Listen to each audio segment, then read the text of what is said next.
Problem number 15. A block is released from rest at the top of a fixed frictionless ramp with horizontal length L and inclination theta. For a fixed value of L, which value of theta minimizes the time needed for the block to reach the bottom of the ramp? Solution for problem number 15. Here we can use kinematic equation which connect length, acceleration and time. Total length of this incline is L over cosine theta, acceleration is g sine theta, and from this formula we can find that t square equal L over g multiplied by 1 over sine 2 theta. And we have to find the minimum for this function. Minimum for this function will be for sine 2 theta equal 1, because it's maximum. It means that 2 theta equal 90 degrees and theta equal 45 degrees. This is answer B, and that was solution for problem number 15. Problem number 16. The particle begins at the point x equals 0 and moves along the x-axis with initial rightward velocity v0. Later the particle reaches the point x equals L. The velocity as a function of position during this time interval is shown below. Consider the following three statements. First, the particle instantaneously stops at x equals L. Second, the particle is uniformly accelerated.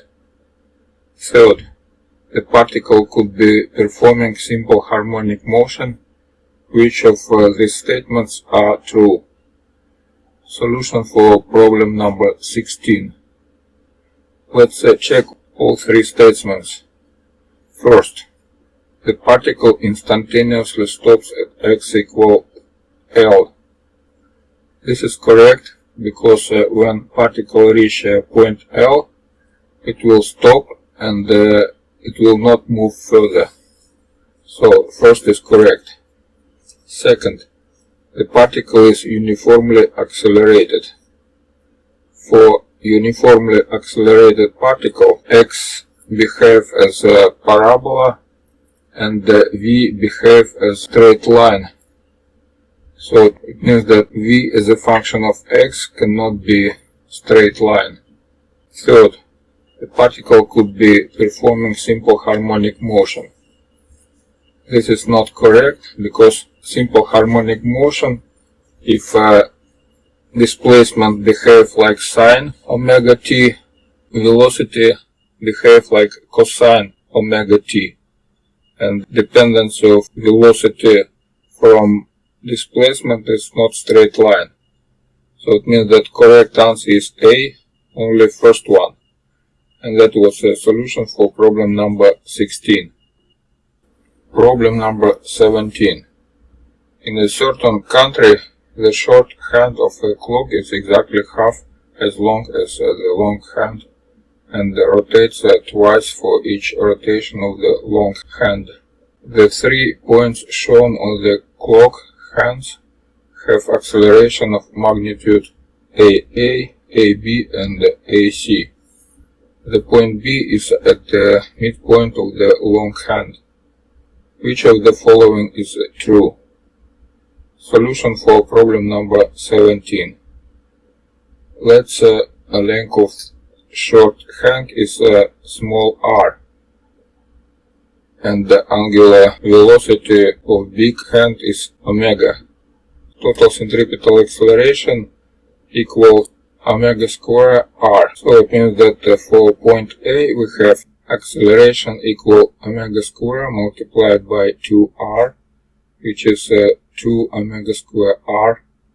For point B we have acceleration equal omega square r, and for point C we have acceleration equal 2 omega square multiplied by r, which is 4 omega square r.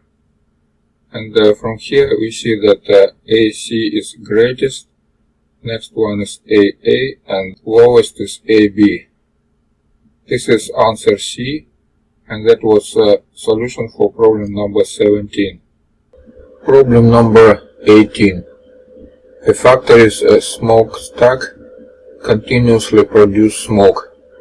The smoke always rises with a constant speed relative to the air around it.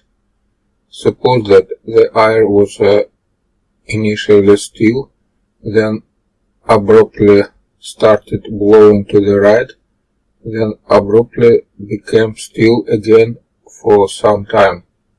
Which of the following could show the resulting shape of the smoke plume? Solution for problem number 18. The smoke right next to the smokestack has just been emitted and has only been exposed to still air, so it must rise straight upward. This rules out choice A. The smoke high above the smokestack has experienced the full duration of the rightward wind, so it all must have been pulled to the right by the same amount, ruling out choices C and D. Finally, the smoke in between has been exposed to only part of the rightward gust of wind, since some of that wind occurs before that smoke left the smokestack, so its path should smoothly connect the vertical segments. This rules out choice E, leaving B as a correct answer. So that was a solution for problem number 18.